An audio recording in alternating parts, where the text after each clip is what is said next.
Ibihe byiza rero nanone kandi tubahaye ikaze mwese dukomeje kubana mu makuru yacu ya buri munsi ku munsi,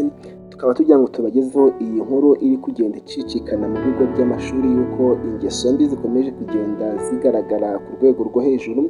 Rero abanyamakuru bakaba bari gusaba uburezi ko bwashyiraho ingamba zikomeye mu kurinda abana babo, dore yuko izi ngeso mbi ziri kugariza abantu cyane cyane urubyiruko muri iyi minsi, biri kuvugwa yuko biri gukomoka mu bigo by'amashuri cyane cyane mu banyeshuri biga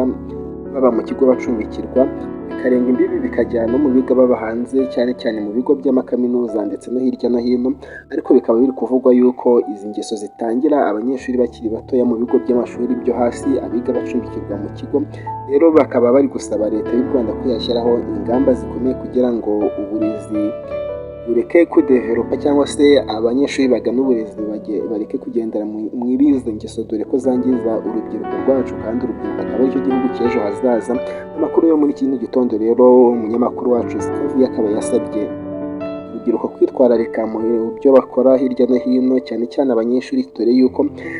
ubushakashatsi bwagaragaje yuko mu bigo by'amashuri ariho izi ngeso ziri gukomoka, ariho ziri gutera imbere cyane. Rero akaba ari gusaba leta y'u Rwanda ko yashyiraho ingamba zikakaye zo kurinda urubyiruko rw'igihugu, ari nabo bana b'ejo hazaza, aribo bayobozi b'ejo hazaza, kubera yuko bari kwica ubuzima bwabo bakiri batoya, kandi ibi bikaba byagira ingaruka zikomeye ku buzima bwabo, ku miryango yabo ndetse no ku gihugu cyacu muri rusange ndetse n'isi yose muri rusange. Rero ngewe turi kubana muri aya makuru nk'abandi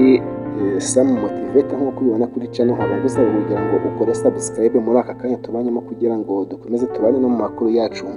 agenda akurikirana. Kugira ibihe byiza.